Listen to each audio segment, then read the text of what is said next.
Hello दोस्तों, स्वागत है आप सभी का मेरे इस यूट्यूब चैनल में जिसमें ईएसआईसी से संबंधित अधिक जानकारी मैं आप तक पहुंचाता हूं। मेरा नाम है प्रथमेश। मेरे कॉन्टैक्ट डिटेल्स मैं यहां पे शेयर कर रहा हूं। इस यूट्यूब चैनल में जो भी वीडियो पोस्टेड है उनके बारे में आपको अगर कोई भी डाउट है, उसमें आप अगर कोई सुझाव देना चाहते हो या आपको अधिक जानकारी की आवश्यकता है तो मेरे कॉन्टैक्ट डिटेल्स के ज़रिए आप मुझसे जुड़ सकते हैं। ईएसआईसी के बारे में अधिक जानकारी पाते रहने के लिए सब्सक्राइब कीजिए मेरे इस यूट्यूब चैनल को, जुड़े रहिए मेरे साथ। आज का ये वीडियो ईएसआईसी में मल्टीटास्किंग स्टाफ के पद के लिए जितनी वैकेंसीज है और इनको रिक्रूट करने के रूल्स जो है वो नोटिफाई हुए हैं उसके बारे में है।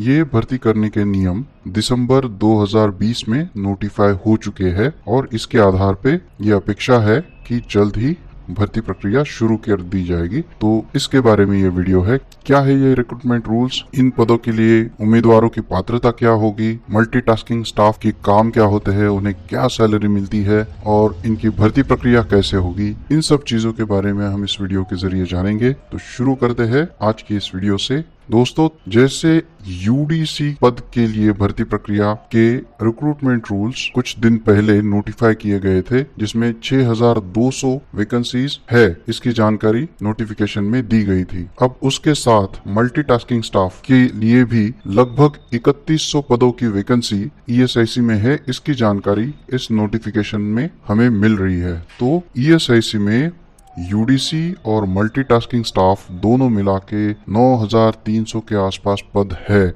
जो जल्द ही भरे जाने की अपेक्षा है और ये एक बहुत बड़ी संधि है ईएसआईसी के साथ जुड़ने के लिए। जैसे आप स्क्रीन पे देख सकते हो, ये notification of the recruitment rules है। डेट आप देख सकते हैं 5 दिसंबर जो भारत सरकार का गैजेट पब्लिश हुआ था उसमें इसकी जानकारी दी गई है। और नंबर ऑफ पोस्ट आप देख सकते हो 3142, 3142 group C non gazetted post है। 18,000 रुपए बेसिक है। क्वालिफिकेशन क्राइटेरिया क्या है? कोई भी इंडियन सिटीजन जिसकी उम्र 18 से 25 के बीच में हो और जो 10वीं पास हो वो इन पदों के लिए उम्मीदवार बन सकते हैं। ये कैंडिडेट मेडिकली फिट होने चाहिए और बाकी जो भारत सरकार के नियम सरकारी कर्मचारी होने के लिए ज़रूरी है वो सब चीज़ें उनमें होनी चाहिए।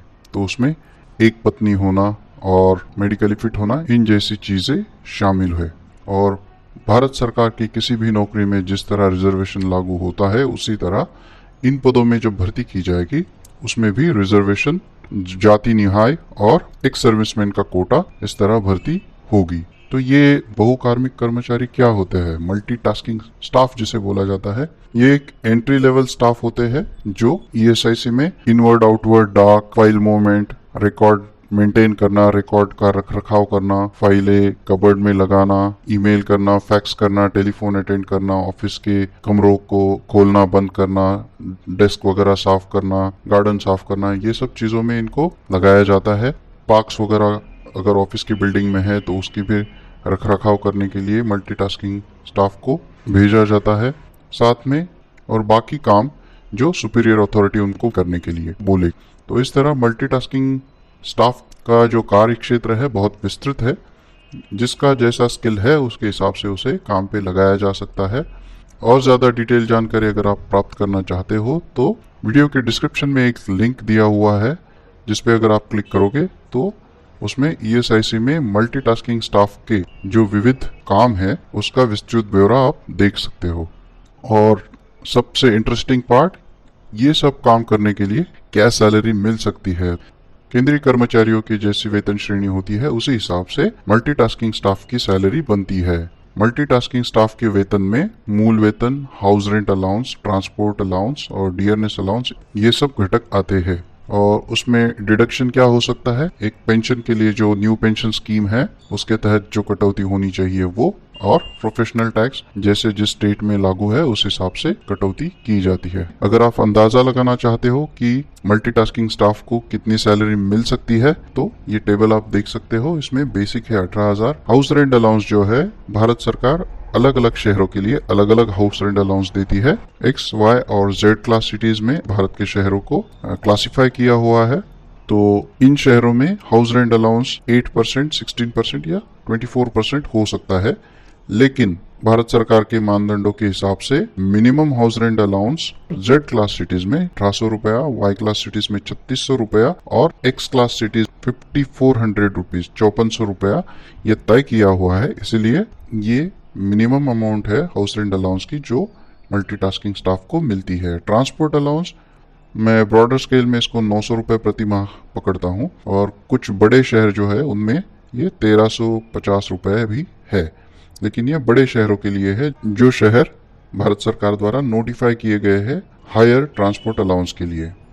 बाद में 17% जो फिलहाल डियरनेस अलाउंस है, ट्रांसपोर्ट अलाउंस के ऊपर भी डियरनेस अलाउंस जो 17% है वो मिलता है।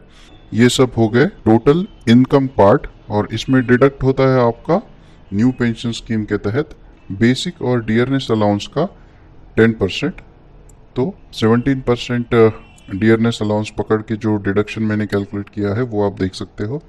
तो इतनी अमाउंट एनपीएस पेंशन के लिए सैलरी से कट होगी और एक्स, वाई और जेड क्लास सिटीज के हिसाब से एनपीएस का कंट्रीब्यूशन कम करने के बाद कम से कम 20,900 से लेके 25,400 तक की सैलरी मल्टीटास्किंग स्टाफ की श्रेणी में नियुक्त होने वाले कर्मचारी को मिलती है।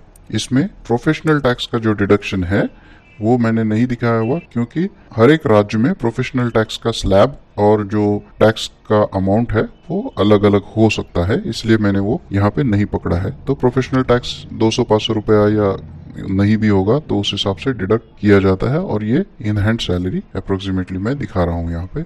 ईएसआईसी में काम करने का क्या फायदा है, तो जैसे सभी केंद्रीय कार्यालयों का ऑफिस टाइमिंग होता है वैसा ही ईएसआईसी का भी है। अलग अलग राज्यों में ईएसआईसी का कार्यालयीन समय अलग अलग है। जहाँ पे वैद्यकीय सुविधाओं का कोई सवाल नहीं आता वहाँ पे ईएसआईसी के कार्यालय हफ्ते में 5 दिन काम करते हैं और जहाँ पे ईएसआईसी के हॉस्पिटल्स या डिस्पेंसरी है वहाँ पे हफ्ते में 6 दिन काम होता है, लेकिन सैटरडे हाफ डे होता है। तो इस तरह अलग अलग जगहों पे कार्यालयीन समय अलग अलग है।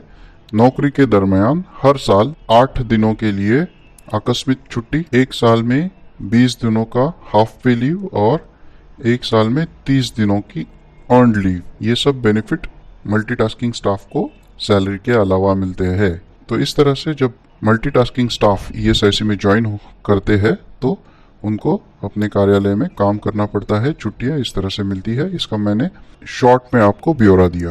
अब डायरेक्ट रिक्रूटमेंट करने के लिए जो रिक्रूटमेंट रूल्स नोटिफाई हुए हैं तो उसमें कहा गया है कि कॉम्पिटिटिव एग्जामिनेशन के थ्रू ये लोग भर्ती किए जाएंगे। उनकी उम्मीदवारी के लिए पात्रता की शर्तें जो होंगी वो हमने देखी।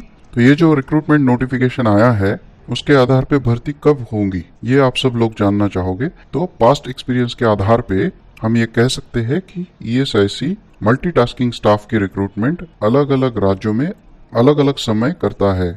क्षेत्रीय कार्यालयों से रिक्रूटमेंट के लिए एडवर्टीजमेंट निकाली जाती है। एडवर्टीजमेंट के लिए जो रिक्त पद है उसकी संख्या हर एक क्षेत्र अपने अपने हिसाब से डिक्लेयर करता है और उतने लोगों की भर्ती अपने रीजन में वो करता है। रिक्रूटमेंट का तरीका सेम होता है लेकिन वैकेंसीज अलग अलग होती है। एग्जाम का पैटर्न भी लगभग सभी राज्यों में सेम ही होता है। भर्ती प्रक्रिया अलग अलग राज्यों में अलग अलग समय पे या थोड़ी बहुत आगे पीछे करके लगभग एक साथ ही शुरू होंगी, ऐसा पास्ट एक्सपीरियंस कहता है। हमें अपेक्षा है कि जल्द ही रिक्रूटमेंट प्रोसेस शुरू होगा और आप इन पदों के लिए अप्लाई कर पाओगे। तो ईएसआईसी की वेबसाइट पर जाके आप रिक्रूटमेंट सेक्शन में जाके रिक्रूटमेंट नोटिफिकेशन को चेक करते रहिए। जब भी कोई आपको अपॉर्चुनिटी मिलेगी तो आप ऑनलाइन अप्लाई कर पाओगे। एग्जामिनेशन पैटर्न भी ऑनलाइन ही रहा है, इसके आगे भी हो सकता है कि ये ऑनलाइन ही रहे और जो सिलेबस और पैटर्न ऑफ एग्जामिनेशन होगा वो जो रिक्रूटमेंट के लिए सूचना आएगी उसी में आपको पता चल पाएगा। लेकिन ईएसआईसी के पास्ट रिक्रूटमेंट नोटिफिकेशन आप देख सकते हो जिसमें इंग्लिश, अरिथमेटिक्स, रीजनिंग और जीके के सवाल पूछे जाते हैं। उसके आधार पे आप तैयारी कर सकते हो। इसमें सिलेक्शन के लिए कोई इंटरव्यू नहीं होगा, तो आपको सिर्फ रिटन एग्जाम क्रैक करना है और सिलेक्ट होना है। लेकिन मैं आपको ये बता दूं कि कंपटीशन हर जगह पे बहुत तगड़ा है। ये भले ही मिनिमम क्वालिफिकेशन 10th पास हो, लेकिन इसमें इंजीनियरिंग ग्रेजुएट भी अप्लाई करते हैं, क्योंकि जैसे आप सभी को पता है कि रिक्रूटमेंट बहुत ही मुश्किल है, गवर्नमेंट नौकरी पाना मुश्किल है, प्राइवेट नौकरी पाना भी मुश्किल है, और जो जॉब सिक्योरिटी गवर्नमेंट सर्विसेज में है वो प्राइवेट सेक्टर नहीं देता है। सैलरी भी जो मल्टीटास्किंग स्टाफ के लिए है वो बहुत जगह पे प्राइवेट सेक्टर में अच्छे अच्छे लोगों को नहीं मिलती है, तो इसीलिए कंपटीशन इसके लिए बहुत ही टफ होगा। आप अगर सोचते हो कि मल्टीटास्किंग स्टाफ का जॉब लेना इजी है, या काम देख के ऐसा तो नहीं लगता कि बहुत क्वालिफाइड लोग आएंगे, तो ये गलत सोच होगी। जॉब प्रोफाइल भले ही कोई हाई रेटेड नहीं हो, फिर भी बहुत लोग अप्लाई करते हैं और बहुत लोग गवर्नमेंट सर्विसेज की चाह में इस जॉब के लिए भी अप्लाई करते हैं, भले ही उनका क्वालिफिकेशन ग्रेजुएशन या पोस्ट ग्रेजुएशन हो। तो अगर आप चाहते हो कि मल्टीटास्किंग स्टाफ के लिए अप्लाई करना है और सिलेक्ट होना है, तो सिलेक्शन टफ होगा। बाकी जब भी रिक्रूटमेंट नोटिफिकेशन आएगा तो उस समय भी डिटेल्स एक्सप्लेन करते हुए मैं वीडियो जरूर बनाऊंगा, आपसे शेयर करूंगा। जुड़े रहिए मेरे साथ। ESIC के बारे में अधिक जानकारी पाते रहने के लिए सब्सक्राइब कीजिए मेरे इस यूट्यूब चैनल को। आप सभी का बहुत बहुत शुक्रिया।